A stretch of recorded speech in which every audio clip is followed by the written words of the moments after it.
दिन मणिपुर हिंसा के मुद्दे पर विपक्षी दलों का विरोध जारी रहा।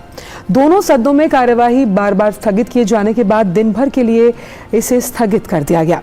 मणिपुर के मुद्दे पर सरकार चर्चा के लिए तैयार है, लेकिन गतिरोध खत्म होने का नाम नहीं ले रहा। राज्यसभा में आप के नेता संजय सिंह के व्यवहार के चलते उन्हें पूरे सत्र के लिए निलंबित किया गया है। तो वहीं अमित शाह ने संसद में चर्चा की बात कही है। देखिए ये खास रिपोर्ट। मानसून सत्र के दूसरे सप्ताह के पहले दिन संसद के दोनों सदनों में मणिपुर की घटना पर विपक्ष ने हंगामा किया। दोनों ही सदनों में प्रश्नकाल के जरिए सदन के कामकाज को आगे बढ़ाने की कोशिश की गई, लेकिन विपक्ष के हंगामे के चलते कामकाज आगे नहीं बढ़ पाया। लोकसभा में पहले रक्षा मंत्री राजनाथ सिंह ने शोर शराबे के बीच विपक्ष से चर्चा शुरू कर देने की अपील की, लेकिन हंगामा जारी रहा। बाद में गृह मंत्री अमित शाह ने कहा कि सरकार सदन में चर्चा के लिए तैयार है, लेकिन लग रहा है कि विपक्ष चर्चा के लिए तैयार नहीं है। इसलिए मेरा विपक्ष के नेताओं से आग्रह है कि वे चर्चा होने दें और इस मसले में पूरे देश के सामने सच्चाई सामने आनी चाहिए। मैं सदन में चर्चा के लिए तैयार हूं। मुझे मालूम नहीं है कि विपक्ष क्यों चर्चा करने देना नहीं चाहता है।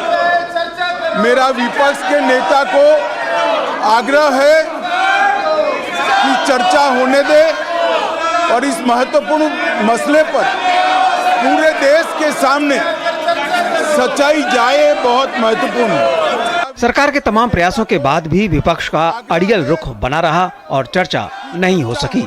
हमारा रुख बराबर एक ही है।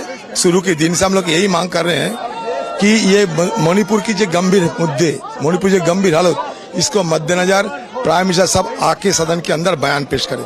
राज्यसभा में सभापति के बार बार समझाने के बावजूद विपक्ष का हंगामा जारी रहा। प्रश्नकाल के दौरान संजय सिंह द्वारा सदन के वेल में आकर नारेबाजी करने और सभापति के साथ बहस करने के चलते सत्ता पक्ष के नेता सदन पीयूष गोयल ने उनके खिलाफ वर्तमान सत्र से निलंबित करने का प्रस्ताव रखा, जिसे सभापति ने सदन की अनुमति से संजय सिंह को वर्तमान मानसून सत्र से निलंबित कर दिया।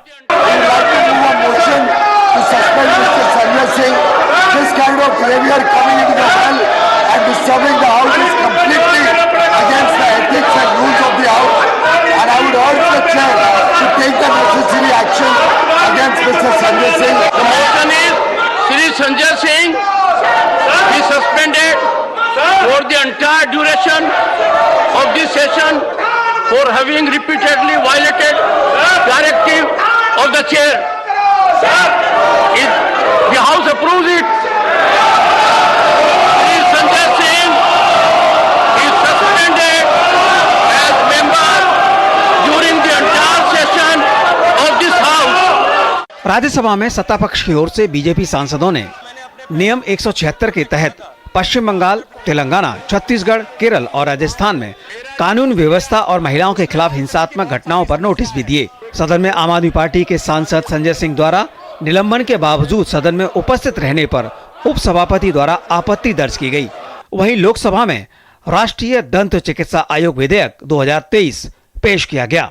इस विधेयक के जरिए देश में दंत चिकित्सा के पेशे को विनियमित किया जाएगा। दंत चिकित्सा आयोग गुणवत्तापूर्ण और किफायती दंत चिकित्सा प्रणाली प्रदान करेगा और इस विधेयक के माध्यम से उच्च गुणवत्ता वाली मौखिक स्वास्थ्य देखभाल प्रदान की जाएगी।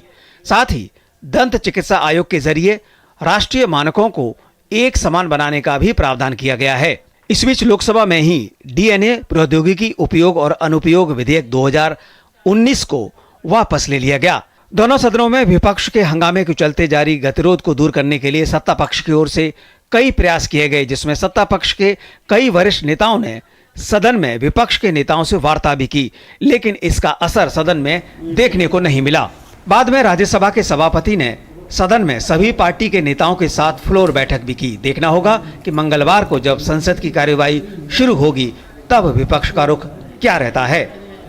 कुमार आलोक और अनुज यादव के साथ ऋषि कुमार, डीडी न्यूज, दिल्ली। वहीं संसद के मॉनसून सत्र का आज चौथा दिन है और इसी बीच आज सुबह बीजेपी संसदीय दल की बैठक होने जा रही है। संसद की कार्यवाही शुरू होने से पहले मंगलवार यानी कि आज सुबह करीब 9:30 बजे भाजपा संसदीय दल की अहम बैठक बुलाई गई है।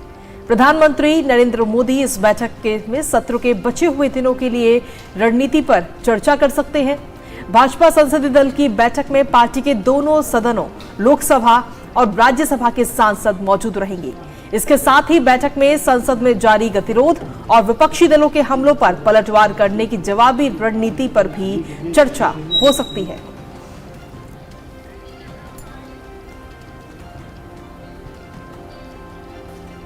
और इसी पर ताजा अपडेट देने के लिए हमारे साथ में हमारे संवाददाता राजेश राज इस वक्त जुड़ रहे हैं। सीधा उन्हीं का रुख करते हैं। राजेश, देखिए, लगातार जब से सत्र शुरू हुआ है तब से लगातार विपक्ष की तरफ से हंगामा किया जा रहा है, जिसकी वजह से सत्र प्रॉपर तरीके से नहीं चल पा रहा है।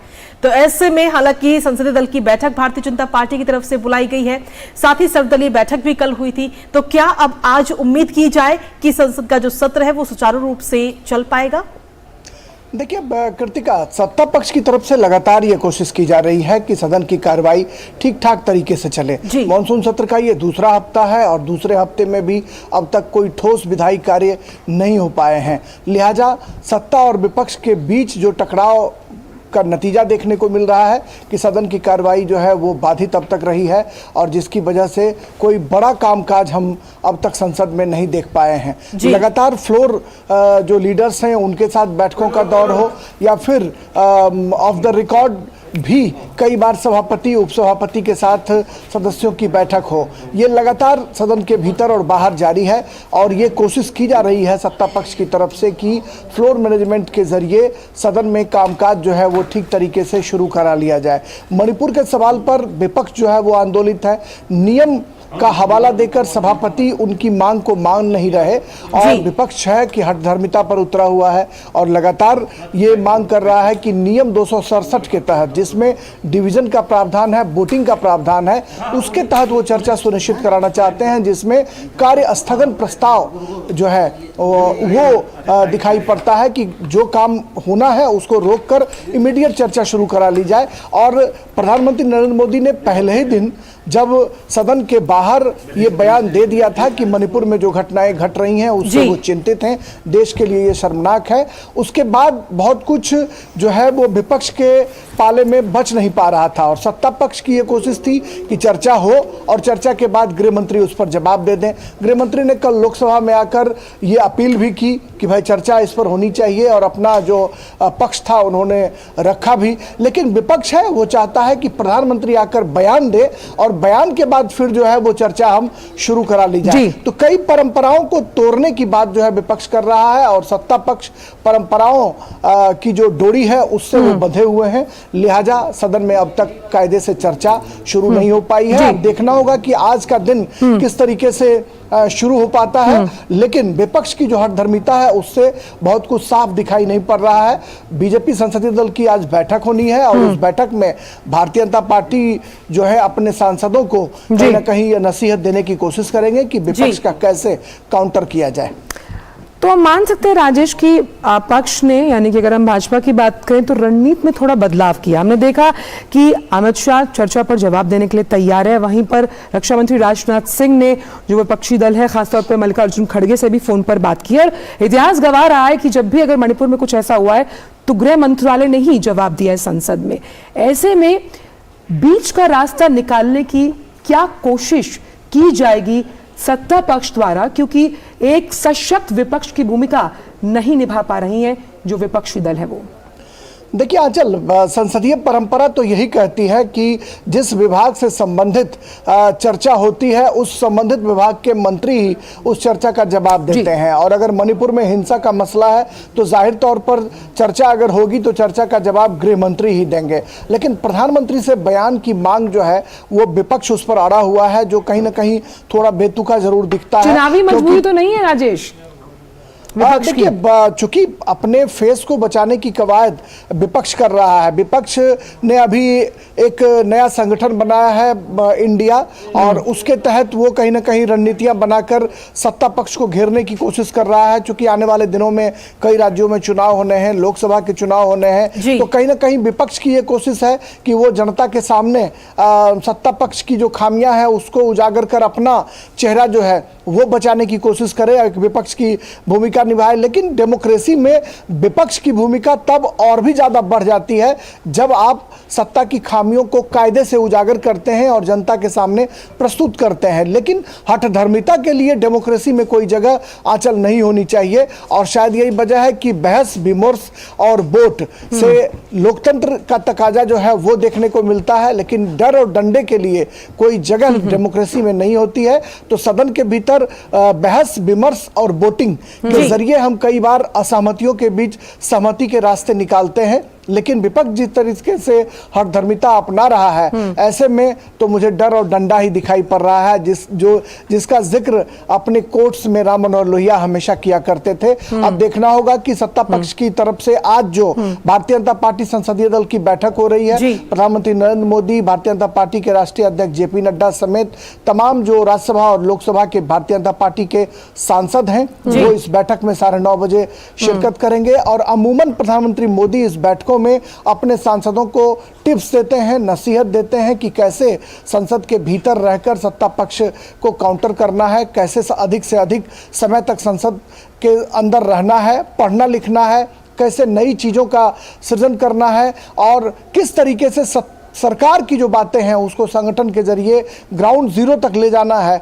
इसकी कहीं ना कहीं बानगी जो है वो उस बैठक में देखने को मिलती है, और पीएम मोदी एक शिक्षक की भूमिका में अपने सांसदों के सामने नजर आते हैं। जी राजेश, अगर बीते कल पे नजर डालें तो संजय सिंह को भी कहीं ना कहीं पूरे सत्र के निलंबित कर दिया गया, और जब सत्र चल रहा हो, चाहे राज्यसभा का हो या फिर लोकसभा का हो, सत्ता पक्ष की भी उतनी जिम्मेदारी जितनी विपक्ष की है। तो ऐसे में अगर संजय सिंह को जब निलंबित किया गया तो उससे एक मैसेज ये भी जाएगा कि बाकी जो सांसद हैं वो अपने लहजे में रहे, वरना उनके खिलाफ भी इस तरीके की कार्रवाई की जा सकती है।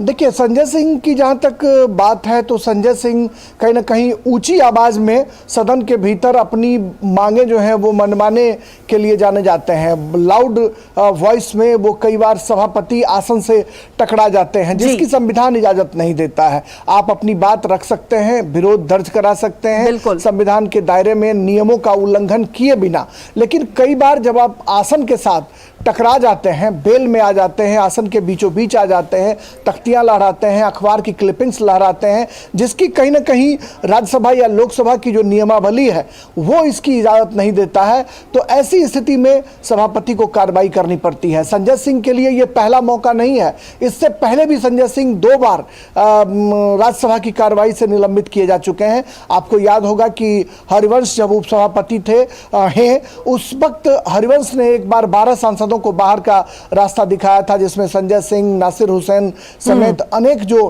कांग्रेस और विपक्षी दलों के जो सांसद थे उनको बाहर का रास्ता दिखाया गया था। तो कहीं ना कहीं यह जो संजय सिंह के साथ जो कार्रवाई की गई है, ये एक मैसेज देने की कोशिश जरूर की गई है कि अगर लोग अपनी जद में ना रहे तो अगली बारी फिर आपकी आ सकती है। तो ऐसे में संजय सिंह का बाहर जाना विपक्ष के लिए एक हम कह सकते हैं कि अल्टीमेटम भी है सभापति का, और आसन के साथ कहीं से भी जिस तरीके से संवाद अदायगी की जो परंपरा बनाने की कोशिश विपक्ष कर रहा है वो कहीं से उचित दिखाई नहीं पड़ता है, क्योंकि आसन का एक सम्मान होता है। वो उस आसन पर सिर्फ जगदीप धनखड़ बैठे नहीं होते हैं, जो देश का उपराष्ट्रपति है, राज्यसभा के सभापति हैं, उसकी अपनी एक गरिमा होती है, और उस गरिमामयी पद पर जब कोई व्यक्ति बैठा होता है तो एक जो माननीय जो सांसद होते हैं वो उनके साथ लहजे में बात करते हैं, और संजय सिंह ने कहीं ना कहीं उसका उल्लंघन करने की कोशिश की, शायद इसलिए उनको बाहर का रास्ता दिखाया गया है।